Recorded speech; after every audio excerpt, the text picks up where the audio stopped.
Good evening, everybody, and welcome to another edition of the Coach's Corner. With me, as always, is the coach, Ian Bain. We're coming to you live from the Raillery Public House down here in Franklin. Good food, good fun, great people. Coach, last week I got the French onion soup out of this world. All right, so let's dive right into it. I felt that the game against Natick was it was almost like a microcosm of the entire season. Yeah. Long touchdowns, Yeah. and can't get off the field going into the half. No, yeah. A lot of, at times, a pretty competitive game, but overall. I mean, it's 7-7 with a minute 18 left to go in the half. Yeah, and then it wasn't. And then, yeah, it's just, it's one of those things, a lot of learning experience for a lot of us, me included. And, the number one thing is we got to take care of the ball better, we got to score the ball better, and we got to play better defense. And the one thing, like we said, it was 7-7, and then 2 touchdowns later, it's 21-7, and then they come out of the half and they get a long touchdown again. The one thing that I've noticed in the progression of years is the throw. You've always thrown since you've been here, but now every team throws. Yeah, I mean, it's more common. It's actually one of the things that Natick did a very nice job because and they're a fine team, but passing, I think they would admit, was not their strength going into the game. But obviously they were able to connect with some deep throws to number 5, and their quarterback did. I mean, he played probably one of his better games, I think, at least from what we could tell on film. But yeah, I mean, the passing game is certainly, something that a lot of teams are doing now and doing well, and we got to defend it better. Anything good to take away from the game? No, nothing. No, I mean, that's not true. We did some things.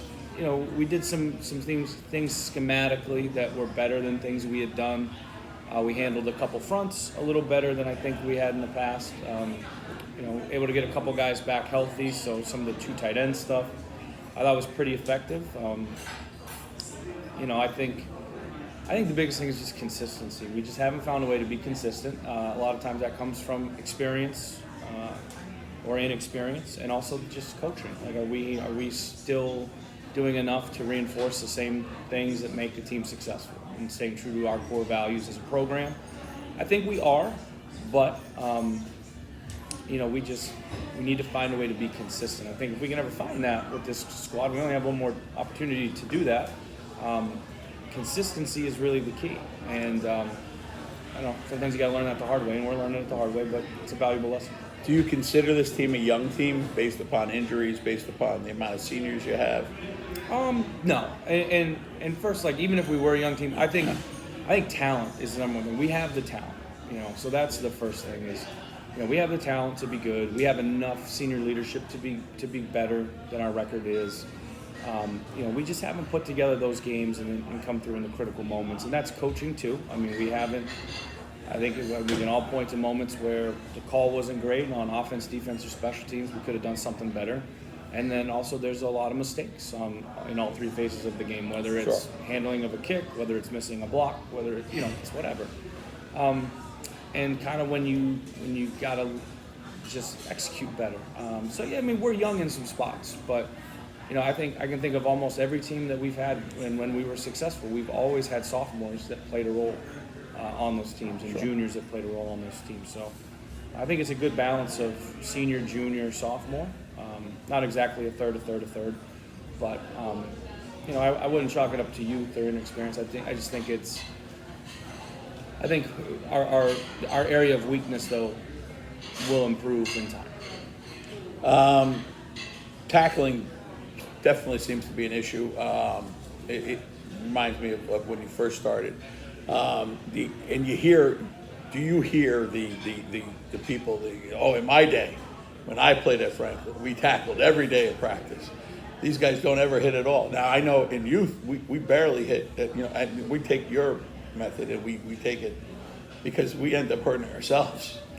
I mean, it's just, people can say whatever they want to say.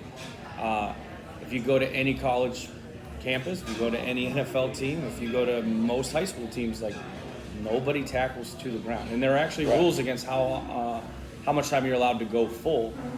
For us, it's not about tackling per se. It's about when you tackle and go to the ground, that's the issue because it's the knees and the Right. ankles. We've lost more kids tackling to knees and ankles than oh, I'm hurt because I tackled someone. Like, that's not why we don't go to the ground in practice.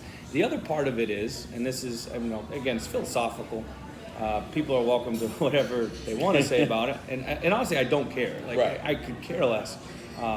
But the other thing is, we've always found, and I find this to be true also from youth to freshmen to seniors, when you teach the kids to go to the ground, that is the very first thing they're going to do. Right. Jack Martinelli always used to say the easiest thing to do in football is to fall down. Right. So what they start doing is diving rather than if you have to fit and thud, I can grade that in a practice and on a film like, hey, you're just reaching and grabbing them. Right. Like, we don't allow that. We want you to get down. We want you to fit the tackle properly, put a shoulder in, wrap up. Like, that is tackling. But what you get is, like, it's like on the offensive side of the ball, it's the blocking scheme. When cut blocking was allowed, we would never teach cut blocking in practice. You say, well, you don't want to hurt your own guys. That's true, but as soon as you give a kid the green light to cut block, now obviously that's not legal now, Right. but as soon as you give a kid the green light to cut block, they're going to try to cut every time. Why? Because it's easier. Right. So, I understand people's opinions or thoughts on it, but like when we fit, I believe that's harder to do than to just throw your body. Well, into somebody. we've also discussed in the past that the dive at the tackle Yeah. looks great on film. Oh, yeah. And look at the effort I gave, Coach. But it's also easy. But because it doesn't hurt because it Like, doesn't hurt it's me the and I don't ground. have to do anything. It's very easy to fall down. So,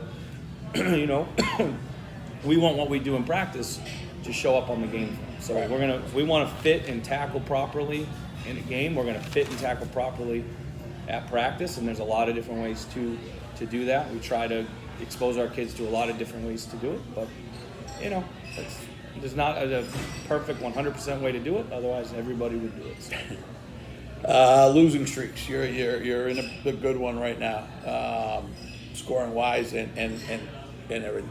And you only hear from your friends during losing streaks. Did you get a lot of pick-me-ups during the week? Do you ever hear from other coaches who say, "Hey, keep your head up, everything's going all right"?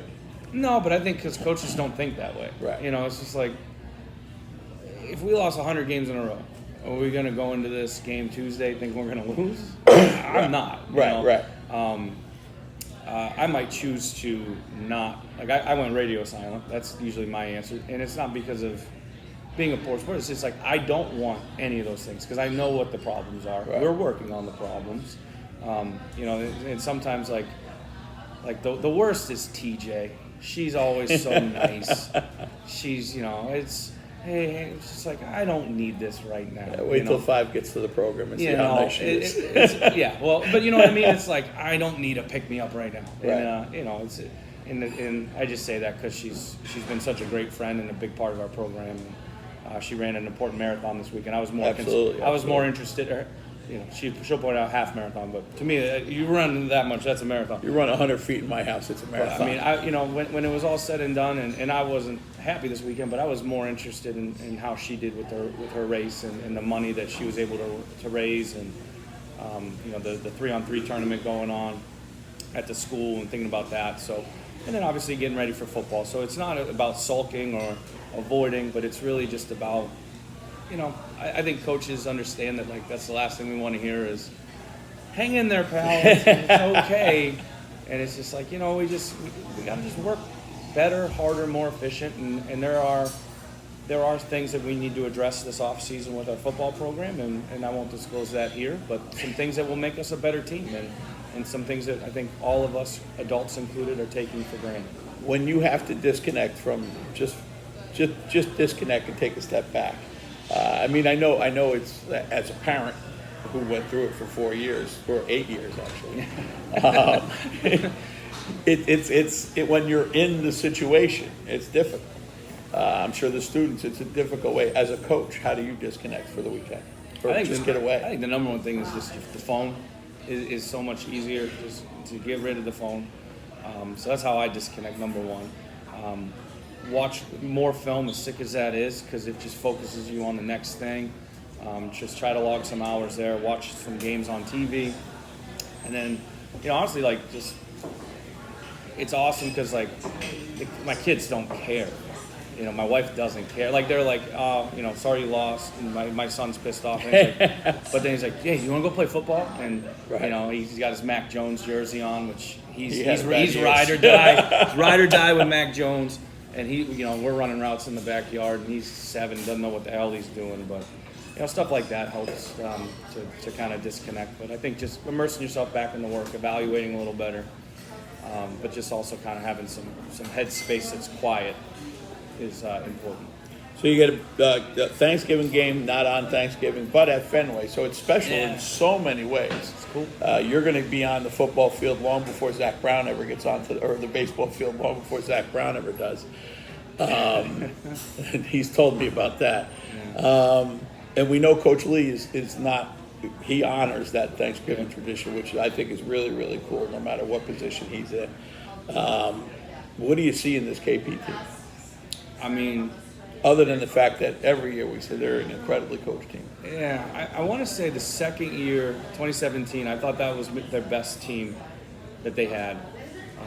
And I might have their year wrong, but they were incredible. And I think this is the same caliber team. Like, this is, you know, in some ways they're better.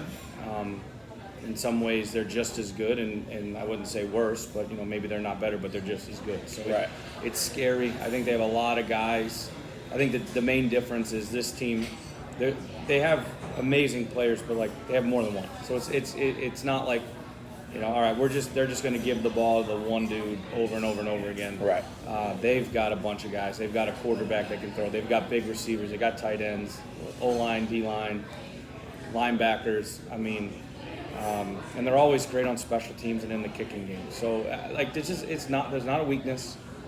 You know, I think this is arguably the best team they've had in you know, my 8 years here. And, you know, we're improved too, though. And I think, you know, our guys should be up for a challenge. I mean, we've played so many games against top 10 opponents this year. This is another one, and I would argue, rankings aside, they're one of the 3 best teams in the entire state. Sure. You know, it's probably St. John's, CM, and them. And then there's other teams that are in that conversation too. But, like, I would say those are the 3 that I would start with, and in whatever order you want to rank them. So, you know, they're just always impressed with Coach Lee, the discipline that their team has, the discipline that their coaches have to stick to their plan and run their stuff and do it the right way over and over again. So it'll be a great game, and we're gonna have to just be really on our game, though. We're gonna have to start to take some steps and get into the big kid pool with our group, and you know, I think we can do that. One other question: when you get to Fenway and you're on the field, how do you keep the kids from keeping it all in context? Wow, I'm on Fenway. I'm at the field at Fenway. I'm actually playing. I mean, I get it once the game starts. Yeah. But you still got to get your pre-work in. Yeah. Honestly, I have no idea how that's going to go. I hope that, you know, at this point, muscle memory kicks in. You know, we've played in some big games, maybe not on such a big stage like Fenway Park, but you know, we've been in the moments before. So I'm hoping that we can show some of our maturity, and now that we've gained a lot of experience this year, that it'll just be like, obviously we're all going to be pretty starstruck, so to speak, at first, because that's pretty awesome. Mm-hmm. But then it's like, all right, guys, now we got business to take care of, and I think if we can figure out how to do that, we'll be okay. All right, well, that's going to do it from the Raillery tonight with the coach Ian Bain. We'll see you sometime after Thanksgiving. I can't be here next Wednesday. I have overtime to work, and I have bills to pay. This doesn't get it done. So for the coach, Ian Bain, my name is Kevin Papa. From all the good people here at the Raillery, happy Thanksgiving, and we'll see you next week on the Coach's Corner.